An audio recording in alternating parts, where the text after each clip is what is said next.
Hello viewers, welcome to Pragyajuti Academy. আমি পঢ়ি আছিলো ইংৰাজী ব্যাকৰণৰ পাৰ্টস অফ স্পীচ ইংৰাজী আৰু অসমীয়া সানমিহলি কৰি যাতে বুজিবলৈ সুবিধা হয়। আজি পঢ়িবলগীয়া ভাগটো হৈছে ভাৰ্ব। বিশেষকৈ আজি আমি পঢ়িম ভাৰ্ব কাক বোলে অথবা ভাৰ্ব কি, বি ভাৰ্ব আৰু হেভ হেজ। অসমীয়া আৰু ইংৰাজী দুইটা সানমিহলি কৰি যাতে বুজিবলৈ সুবিধা হয়।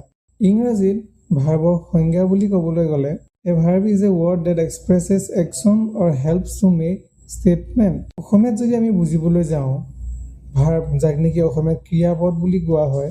ভাৰ্ব হৈছে যিবোৰ ৱৰ্ডে কোনো কাম কৰা বা হোৱা ইত্যাদি বুজায় সেইবোৰক ভাৰ্ব বোলে।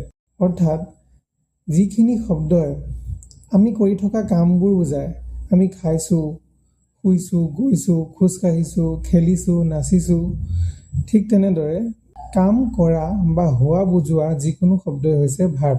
উদাহৰণস্বৰূপে she sings, তাই গায়, তাই গাইছে, গোৱাটো তাইৰ এটা কাম, গতিকে গোৱাটো অৰ্থাৎ ছিংটো হ'ব এটা ভাৰ্ব। I play, মই খেলোঁ, এই খেলাটো সি এটা কাম কৰিছে, সি খেলিছে, এই খেলাটো এটা ভাৰ্ব, এই প্লেটো এটা ভাৰ্ব, সেইকাৰণে মই খেলোঁ, I play. Birds fly, চৰাই উৰে, চৰাইবোৰে উৰি আছে, তো উৰাটো তেওঁলোকৰ কাম, যিহেতু তেওঁলোকে উৰিছে, সেই উৰা শব্দটো বা ফ্লাইটো হ'ব ইয়াত এই বাক্যটোত ভাৰ্ব। এই ওপৰৰ বাক্যবোৰত Sing, fly, play, tech, right ইত্যাদি শব্দই প্ৰত্যেকেই কিবা নহয় কিবা এটা কাম কৰা বা হোৱা বুজাইছে। এনেদৰেই যিকোনো কাম কৰা বা হোৱা বুজোৱা শব্দবোৰেই হৈছে অসমীয়াত ক্ৰিয়াপদ বা ইংৰাজী ব্যাকৰণত ভাৰ্ব। এইখিনিতে জানি থোৱা ভাৰ্ব নোহোৱাকৈ কোনো ধৰণৰ কোনো চেণ্টেন্সেই গঠন হ'ব নোৱাৰে। অৰ্থাৎ এটা চেণ্টেন্স এটা বাক্য গঠন হ'বলৈ তাত ভাৰ্ব নিতান্তই প্ৰয়োজন, ভাৰ্ব লাগিবই। ইয়াৰ পিছত আমি আহোঁ ভাৰ্বৰে এটা ভাগ বি ভাৰ্ব। ইংৰাজী ব্যাকৰণত বি ভাৰ্ব বুলিলে be, am, is, are, was, were, been, being আমি বুজোঁ। এই বি, বি-ই, এই বিৰ অৰ্থ হৈছে হোৱা, কিবা এটা হোৱা বা হয়। সেই অৰ্থত এই বি ভাৰ্বটো ইংৰাজী ভাষাত ব্যৱহাৰ হয়। উদাহৰণস্বৰূপে আমি যদি অসমীয়াত কওঁ মই বিদ্যুৎ, মই বেলেগকৈ আকৌ মই বিদ্যুৎ হওঁ বুলি ক'ব নালাগে। মই বিদ্যুৎ বুলি কোৱাৰ লগে লগে মানুহে বুজি পাই যাব যে মই বিদ্যুৎ। বা মোৰ নাম ৰমেন, এতিয়া মই মানুহক এনেকৈ নক'ম, অসমীয়াৰ কথা কৈ আছোঁ, মই মানুহক এনেকৈ নক'ম যে মোৰ নাম ৰমেন হয়, মই চিম্পলি ক'ম মোৰ নাম ৰমেন, সেইখিনিয়ে মানুহে বুজি পাই যাব। কিন্তু ইংৰাজী ব্যাকৰণত আমি যেতিয়া লিখিম তেতিয়া আমি বেলেগ বেলেগ পৰিস্থিতিত, বেলেগ বেলেগ টেন্সত, বেলেগ বেলেগ চিটুৱেশ্যনত আমি এই বি ভাৰ্বটো ব্যৱহাৰ কৰিম। এতিয়া যেনে I M A boy, present টেন্সত বেলেগ বেলেগ অৱস্থাত এম, ইজ, আৰ এই তিনিটাই হোৱা বা হয় অৰ্থ প্ৰকাশ কৰে। এই তিনিওটাৰ মূল ভাৱটো হৈছে বি। উদাহৰণস্বৰূপে আই এম, মই হওঁ, ইউ আৰ, তুমি হোৱা, হি ইজ, সি হয়। এতিয়া যদি আমি ইয়াত বাক্যত কওঁ আই এম এ বয়, মই এজন ল'ৰা, Ram is a doctor, Ram এজন চিকিৎসক, ইয়াত আওপকীয়াকৈ ইয়াত হয়তো, হোৱাটো বা হওঁটো বুজাই থকা হৈছে। যদিও বা আমি অসমীয়াত নকওঁ হওঁ বুলি বা হয় বুলি বা হোৱা বুলি, কিন্তু ইংৰাজী ব্যাকৰণত লিখিলে বা ইংৰাজী কওঁতে এই এম, ইজ, আৰ বা বি ভাৰ্বৰ আমি ব্যৱহাৰ দেখা পাওঁ।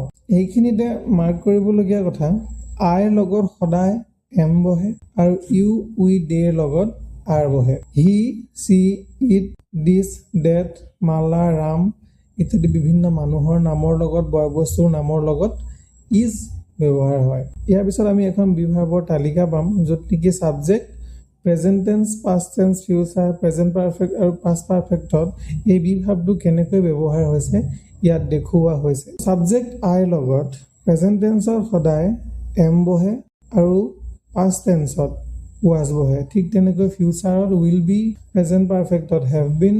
ঠিক তেনেদৰে ছাবজেক্ট উই, ইউ, দেৰ লগত প্ৰেজেণ্টত আৰ বহে, পাষ্টত ৱেৰ বহে, ফিউচাৰত এগেইন ছেইম উইল বি বহে আৰু প্ৰেজেণ্ট পাৰফেক্টত হেভ বিন বহে, পাষ্ট পাৰফেক্টত হেড বিন বহে। ঠিক তেনেদৰে হি, চি, ইজৰ লগত প্ৰেজেণ্ট টেন্সত ইজ বহে, পাষ্ট টেন্সত ৱাজ বহে, ফিউচাৰ টেন্সত উইল বি বহে, প্ৰেজেণ্ট পাৰফেক্টত হেজ বিন বহে, পাষ্ট পাৰফেক্টত হেড বিন বহে। প্ৰেজেণ্টত বা প্ৰেজেণ্ট টেন্সত বাক্যবোৰত বি ভাৰ্বৰ ব্যৱহাৰৰ কিছুমান উদাহৰণ যেনে I am, she is, they are, you are, it is a football, we are Assamese. এইসমূহ হৈছে প্ৰেজেণ্ট টেন্সত বি ভাৰ্বৰ ব্যৱহাৰ।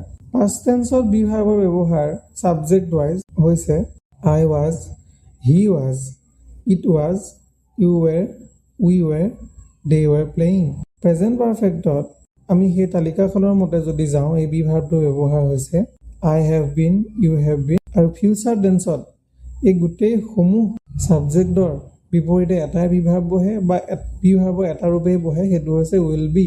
আমি ইয়াৰ পৰা এইখিনিয়ে বুজো যে বি ভাৰ্বে সদায় হয়, হোৱা ইত্যাদি বুজায়। হয় বা হোৱা অৰ্থ প্ৰকাশ কৰে। মই হওঁ, I am, you are beautiful, তুমি ধুনীয়া হোৱা। আমি অসমীয়াত হোৱাটো নকওঁ, কিন্তু ইংৰাজী ব্যাকৰণত ইয়াক ব্যৱহাৰ কৰা হয়। Ram is a doctor, Ram এজন চিকিৎসক হয়। আমি অসমীয়াত হয়তো আকৌ বেলেগকৈ লগাই নিদিওঁ, ৰাম এজন চিকিৎসক বুলিয়েই সাধাৰণতে কোৱা হয়। কিন্তু ইংৰাজী ব্যাকৰণত ইয়াত ইজটো লগোৱা হয় সেই ৰাম যে ডক্টৰ হয় সেইটো বুজাবলৈ বা সেইটো আমি দেখাবলৈ। ইয়াৰ পিছত আমি পাওঁ হেভ আৰু হেজ। হেভ আৰু হেজ ৱৰ্ড দুটা মোৰ কিবা এটা বস্তু বা আন কাৰোবাৰ ক্ষেত্ৰত হ'লেও কিবা এটা বস্তু আছে বা থকা বুজাবলৈ ব্যৱহাৰ কৰা হয়। কিয়নো কিবা এটা থকা বুজোৱা মানেই ভাৰ্ব, আৰু ইয়াত সেইটোৱেই হেভ আৰু হেজ। মোৰ কিবা এটা আছে, মোৰ কিবা এটা থকা বুজোৱা মানে সেইটো ভাৰ্বলৈ পৰে, আৰু ইয়াত সেইটোৱে হৈছে হেভ বা হেজ। উদাহৰণস্বৰূপে আই হেভ এ বাইচাইকেল, মোৰ এখন চাইকেল আছে।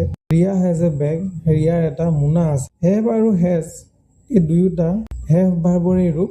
এই হেজটো বিভিন্ন পৰিস্থিতি সাপেক্ষে বেলেগ বেলেগ ৰূপত বেলেগ বেলেগ ছাবজেক্টৰ লগত আমি দেখা পাওঁ। এক্সাম্পল হিচাপে I have, you have, we have, he has, she has. আমি ছাবজেক্ট অনুসাৰে আৰু টেন্স অনুসাৰে বা কাল অনুসাৰে আমি হেভ আৰু হেজৰ পৃথক পৃথক ব্যৱহাৰ বা পৃথক পৃথক ৰূপ দেখা পাওঁ। যিধৰণে প্ৰেজেণ্ট টেন্সত আই, উই, ইউ, দে আদি ছাবজেক্টৰ লগত বহিব have, he, she, it, that, this এইবোৰ ছাবজেক্টৰ লগত প্ৰেজেণ্ট টেন্সত বহিব হেজ, আৰু পাষ্ট টেন্সত সকলোৰে লগত হেড বহিব। প্ৰেজেণ্ট টেন্সত কোনো কাম কৰা বা হোৱা বুজোৱা, ইয়াত এই ছাবজেক্ট যেতিয়া ফাৰ্ষ্ট পাৰ্চন বা ছেকেণ্ড পাৰ্চন নতুবা ফাৰ্ষ্ট পাৰ্চন প্লুৰেল নাম্বাৰ হ'ব তেতিয়া ইয়াৰ লগত হেভ বহিব, আৰু যদি ই থাৰ্ড পাৰ্চন ছিংগুলাৰ নাম্বাৰ হয় তেতিয়া ইয়াৰ লগত প্ৰেজেণ্ট টেন্সতেই হেজ বহিব। ইয়াৰ লগে লগে আমি আন এটা কথা ইয়াত আলোচনা কৰিম যে প্ৰেজেণ্ট টেন্সত কোনো কাম কৰা বা হোৱা বুজোৱা থাৰ্ড পাৰ্চন ছিংগুলাৰ নাম্বাৰৰ ক্ষেত্ৰত মূল ভাৰ্বৰ লগত এছ বা ই এছ যোগ হয়। এক্সাম্পল থাৰ্ড পাৰ্চন ছিংগুলাৰ নাম্বাৰবোৰ হৈছে যেনে he, she, it, this, that, Ram. উদাহৰণস্বৰূপে ধৰি লওক আমি তিনিজন ব্যক্তি আছো। যদি মই কৈ আছো মই ফাৰ্ষ্ট পাৰ্চন, মই যাক শুনাই আছো যাক কৈ আছো তেখেত হৈছে মোৰ ছেকেণ্ড পাৰ্চন, আৰু যিয়ে আমাৰ কথা শুনি আছে বা আমি যাৰ কথা পাতি আছো তেখেত হৈছে থাৰ্ড পাৰ্চন। সেই থাৰ্ড পাৰ্চনজন যাক নেকি আমি নামেৰেও কওঁ বা তাৰ সলনি আমি প্ৰনাউনো ব্যৱহাৰ কৰোঁ, সেই থাৰ্ড পাৰ্চনজন যদি এজন হয় সেইটো হ'ব থাৰ্ড পাৰ্চন ছিংগুলাৰ নাম্বাৰ।